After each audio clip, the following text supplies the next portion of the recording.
YouTube, back at it again. It's that man Cap with the gold pole in the back. Tight stuff. What's the word? But we got another video today. We about to watch 1090 Jake latest video. I ain't hopped on his page in a little minute, but we about to say what's up with K Shorty, the Jacksonville rapper who was allegedly killing and telling on his enemies. That shit messy, man. Just off the title, it sound messy already, but oh yeah. We upgrade, you feel me? We got a microphone this time. You know, we adding stuff to the collection. Getting our instruments up, you know what I'm saying? Y'all gotta let me know how the quality is. Do I sound better? Is it too loud? Is it not loud enough? I don't know. We testing it out right now, so drop a comment down below. Go ahead, like, comment, subscribe. We about to go ahead and get into the video though. Let's go. March 17th, 2020, 20-year-old Daquan Saxton was shot and killed. March 18th, Jacksonville rapper K Shorty's house was shot up. 9mm, 40 cal, and 7.62 shells would be left at the scene. March 19th, K Shorty's girlfriend was dropping him off when a car pulled in front. Two shooters got out opening fire, killing her and almost killing him. Fast forward to 2025, K Shorty has already been sentenced to 12 years in prison for a rifle, is facing a murder charge, and now his own paperwork. What's up, everybody? It's 1090 Jake. I'm rocking with y'all, and y'all rocking with me. And for this video, we're gonna be speaking on He facing 12 just for the stick and all his other stuff. Jacksonville rapper K Shorty allegedly sliding on ops, telling on ops, and then sliding again. When it comes to drill, Jacksonville has made a name for itself, but the reputation has slowly faded as the many faces of drill have fallen victim to the streets or to the law. 23-year-old Therese Powell, who's more commonly known as the rapper K Shorty, has unfortunately fell victim to both. A documented member of Six Block, the Six would be made famous by its most famous rapper, Julio Fulio. The Six was a set of apartments named Hilltop Village, located on Jacksonville's north side with a long history of poverty and violence. K Shorty was of the younger generation that grew up under Fulio's reign. Another famous name from Six Block would be none other than Adrian Gaynor Jr., aka Bibby. Dog, my man look like he about 12. He still got the school ID lanyard on.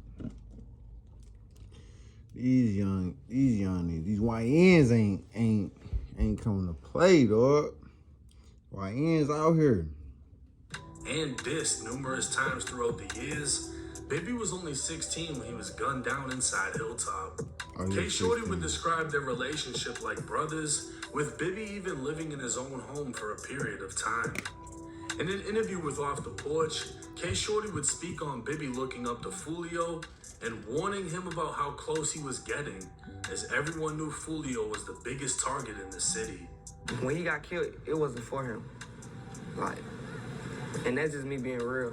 Before he died, a week before he died, I called him on the jail phone, and I say, I see you out there. If you turn, I see you with Fulio, you doing. I was like, but don't get caught up in that, bro. I was like, you know how bad they want him. They'll get anybody just to hurt him. You know, I'm telling him this. And he's just like, yeah, I know, bro. I don't feel like I be chilling. I don't be on that too much. I just go to the shows and I hang, bro. I don't be on that internet like that. But you done got in the trailers. They know who you is now. You feel me? Like, even if you ain't dissing, you around them. So you're a part of it. And that's how he ended up happening to him. And it hurt me so bad because I knew, like, he ain't deserve that. Bibby's death would be one of many that would affect K Shorty, but one specific murder is believed to have changed him for the worst. 17-year-old Nandi White was living a high school dream. a cheerleader, good grades, Damn, and the she done hopes of died. attending Florida A&M She got caught in the University. crosshairs. Nandi would even be interviewed by the local Always news in how it Jacksonville during the holidays, wishing for a car for Christmas, and her wish would come true. And your wish? On Christmas Day, Nandi woke up to a brand new red Toyota. Got that Life red was seemingly Toyota. on the rise until 3 months later when it all fell apart. March 19th, 2020, Nandi had just went on a date with her then boyfriend, K Shorty. She drove to Portsmouth Ave and was dropping him off when another vehicle pulled up and 2 men exited. Gunfire erupted as bullets repeatedly pierced the windshield and unfortunately her body. When police arrived at the... I ain't gonna lie, y'all. Stuff like that tear me up, though. I mean, it's just, it's unfortunate. It's fucked up, like. But it just goes to show, ladies, if your man in the streets and whoop to whoop, you got his biz, just be smart. Don't be out here lacking all up in the same car all the time. Better not post your location. You know, just stay on your toes. I ain't got to say it all, but it's just like, come on, man. You know this nigga in the street, or you know he in some BS. You want to stay. Just know you signing your name up for that. I'm just saying. They'd find K Shorty shot inside the car, alive, but Nandi would be pronounced dead at the scene. Witnessing his girlfriend's death, it was rumored this was the turning point that left K Shorty committed to violence. After all, he was clearly the target in the shooting, and investigators would later learn why. 10 months after the shooting, police announced the arrest of 21-year-old Roland Ball and 16-year-old Xavier Porter.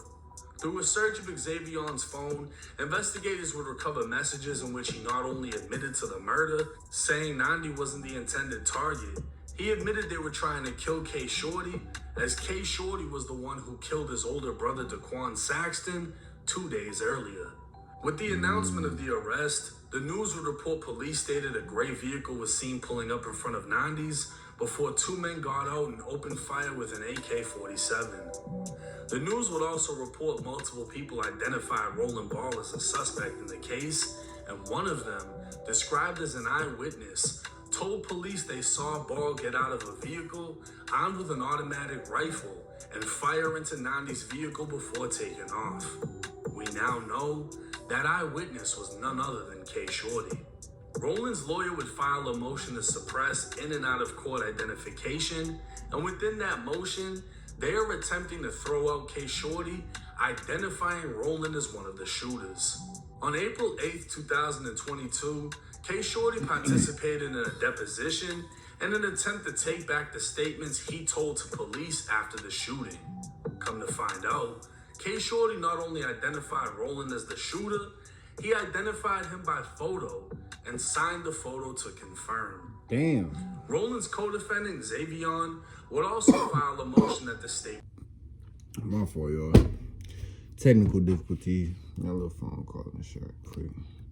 I'll go back. Roland's co-defendant, Xavier, would also file a motion that the state would strike. The state would claim K Shorty's deposition contradicts his sworn statement to police, where he identified Roland as the one that shot him. The state maintains K Shorty's original answer in his sworn statement is true. Now what happened is, after the shooting, speaking with police, K Shorty was told by a detective if he ever cared about his girlfriend, he would speak. And he did. K Shorty named Roland as the one who shot him, ID'd the picture, and signed it. But people, 2 years... People. Police don't give a fuck about you, your dead girlfriend, your dead homie, or whoever else. They gonna use that against you to talk so they can get the bigger fish or whoever else they want. I'm trying to tell you to shut the fuck up. Excuse my French. Just be quiet, man. During a deposition, K Shorty would attempt to take it all back, saying he was manipulated into saying Roland was the shooter. He'd say he only named Roland because it was a rumor he was the one that did it, and that he doesn't actually know. He'd even say after the shooting he was in a deep depression and had no real motive to believe Roland did it. When asked again if he'd be able to identify anyone in the car who shot at him, he said no. So K Shorty attempted to take back everything he originally said. Roland was fighting to get K Shorty's statements thrown out, while the state was fighting to say the statements were true and K Shorty was now lying. The case would take another turn when investigators unraveled the motive behind the shooting. With Roland Ball identified, a witness would tell investigators Roland admitted to the shooting and named Xavion as being with him. Within Xavion's cell phone, investigators would recover texts Xavion sent saying, "Look though, gang, I got one under my belt. Therese' girlfriend, me and my brothers did that, cause Therese killed my big brother. Nandi, yeah, she wasn't supposed to die. That was for Therese. He killed my big brother." Investigators would now believe it was K Shorty who shot and killed Daquan Saxton. The next day, K Shorty's house was shot up, and the day after, they tracked K Shorty, who was in his girlfriend's car. In an attempt to kill him, they murdered his girlfriend, and K Shorty would provide a sworn statement identifying Roland, and instead of getting out of the streets, K Shorty dove right back in. K Shorty currently sits inside of the Duval County Jail, charged with first-degree murder and 2 attempted murders for opening fire on a vehicle and shooting a man in the head. 2 others were inside of the car at that time, including rival rapper Spinner Benz. So on top of being sentenced to 12 years for a firearm, K Shorty may spend the rest of his life in prison. On January 27th, Roland Ball was found guilty of first-degree murder for killing Nandi, attempting to murder K Shorty, and 4 other attempted murders from a separate shooting. His sentencing can be expected soon. No matter how much the truth hurts, it is what it is. K Shorty has lived a harsh life consumed by death and violence, losing friends. Most people don't believe that this was me. This was me at 319 pounds. And even watching his girlfriend die. He's allegedly taken life, and now the state of Florida is attempting to take his by sentencing him to life in prison. But like I said, the truth hurts. And according to the paperwork, K Shorty was not only sliding, but telling on his enemies and sliding again. Wow, that's the worst thing, cause it's like, okay, I can see if you was doing some shit around like a square near something that ain't got nothing to do with nothing. All right, that's your fault for doing that shit around him. Now he telling, okay, but boom, a nigga that signed their name up for that, that's in it too, and then he fold on you. That ain't never made no sense to me. It just don't make no sense. Like, I'm glad I ain't have to go to court with nobody and this, that, and that, but man, do your stuff by yourself. Oh, do it by yourself. Now everybody in Don't do Jacksonville nothing. is going Don't crazy do about nothing. this situation. A Don't lot of do people nothing. already felt like K Shorty ratted in the past. Now the proof is finally out.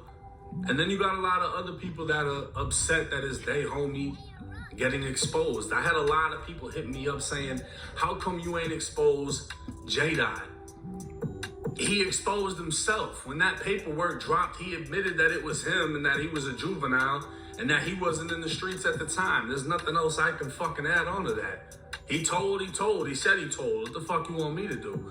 So for everybody in my DM about J-Dot, like John Wall, go talk to him about that. Don't DM me about it, because your homie told. At the end of the day, K Shorty did what he did. Tell them He niggas, got Jay. locked up, found out he's got some fucked up charges, and then tried to take the statement back. Now, if he didn't tell y'all he made a statement, that's on him, but he identified the shooter at the end of the day. Now, he identified the shooter. There's no other way around it. You can sympathize with him and be like, oh, but he watched his girlfriend die and he got shot. It allegedly happened because he killed somebody. Then after he got shot, he allegedly went and killed another person. So it's like, you're literally allegedly sliding and telling when they get you and then sliding again. It is what it is. I don't really have a personal opinion because I don't really give a fuck. But bro told. Man, though, it's like, what y'all think? How y'all feel about this? Cause this is a simple video. I ain't gonna lie. Bro snitched all up in his chest and his feelings about it. Got caught up, feeling sick. And then he sat in that bitch, really thought about it like, damn, that was some bitch ass shit to do. If I am gonna sit down, why I gotta have that on my plate? So he trying to take it back. Now it's too late.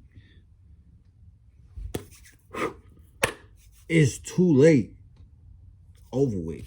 Like you said it, or like cook. But this is a good little video, man. Like, comment, subscribe, drop a comment, man. I just said that. I said that shit to you. Man, tune in.